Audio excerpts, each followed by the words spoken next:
Welcome to my channel Hindi needs. तो friends, कैसे हैं आप सभी? आशा है आप सभी ठीक होंगे। फ्रेंड्स, आज हम पढ़ेंगे एक नए विषय पर जिसका नाम है उपसर्ग। आइए शुरू करते हैं। भाषा में कई शब्द मौलिक होते हैं, किंतु प्राय नए शब्दों का निर्माण उनके साथ शब्दांश जोड़कर ही किया जाता है।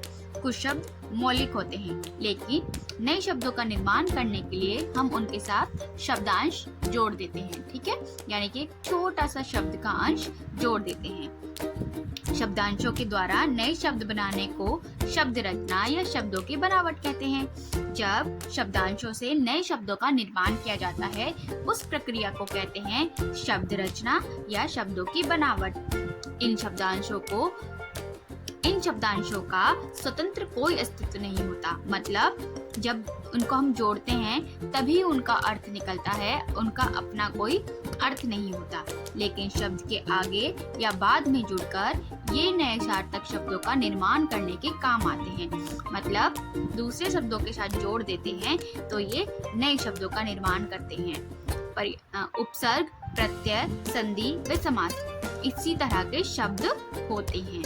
ठीक है फ्रेंड्स, और आज हम पढ़ रहे हैं उपसर्ग। तो ध्यान दीजिएगा। अव प्लस गुण।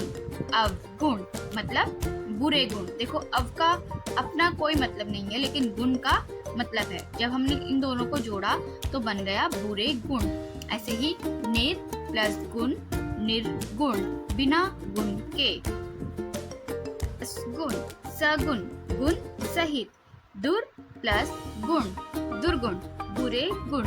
देखो फ्रेंड, यहाँ पर शब्द तो एक ही है गुण, लेकिन हमने इनके आगे कुछ शब्दों को जोड़ दिया जिसका अर्थ अलग हो गया। जो हम ये शब्द आगे जोड़ते हैं इन्हें बोलते हैं उपसर्ग। तो कुछ शब्दों में नए शब्दों को जोड़कर नए शब्दों का निर्माण करना उपसर्ग कहलाता है। उपसर्ग शब्दों के आरंभ में जुड़ते हैं। तो ऐसे ही फ्रेंड्स ये है, देखो, उप प्लस आर उपहार, भेंट या तोहफा। प्र प्लस हार प्रहार, वार या चोट। सम प्लस हार संहार, विनाश। आ प्लस हार आहार, भोजन। उपयुक्त उपसर्गों के योग से शब्द में होने वाले अर्थ परिवर्तन को आप सबने देखा। प्रथम 4 शब्दों में गुण शब्द समान है, लेकिन क्रमशः अव, निर, स तथा दूर शब्दांश का प्रयोग शब्द के पहले करने से उनके अर्थ में परिवर्तन आया है। उसी प्रकार शेष 4 शब्दों में मूल शब्द हार है। कौन सा शब्द बेटा? मूल हार। उनके साथ हमने क्या जोड़ा? उप जोड़ा, प्र जोड़ा, सम जोड़ा और आ जोड़ा। इन शब्दांश के जोड़ने पर उनके अर्थ में विशिष्टता आ गई। ठीक है, यानी कि उनके अर्थ में क्या हुआ? परिवर्तन आ गया। शब्दों के आगे जुड़ने वाले ये शब्दांश उपसर्ग कहलाते हैं। क्या कहलाते हैं फ्रेंड्स? उपसर्ग। यानी कि जब हम किसी शब्द को किसी मूल शब्द के आगे जोड़ देते हैं उसको कहते हैं हम उपसर्ग। उसको क्या कहते हैं फ्रेंड्स? उपसर्ग।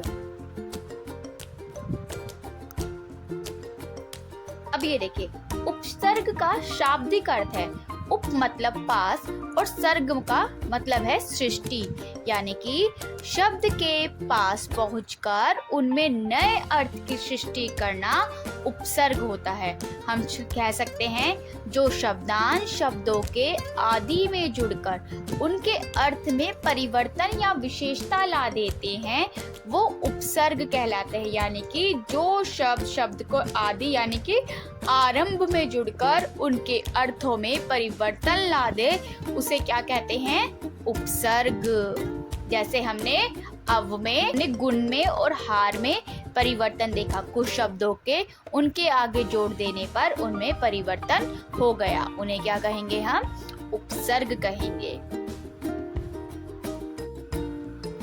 अब देखते हैं फ्रेंड्स उपसर्ग के भेद। ये क्या है फ्रेंड्स? उपसर्ग के भेद। उपसर्ग के भेद 4 होते हैं। ठीक है, यानी कि हिंदी भाषा में मुख्यतः 4 प्रकार के उपसर्ग होते हैं। पहला है संस्कृत के उपसर्ग, दूसरा है संस्कृत में अवयव जो उपसर्गों के समान प्रयुक्त होते हैं, तीसरा है हिंदी के उपसर्ग, चौथा है उर्दू व अरबी फारसी के उपसर्ग।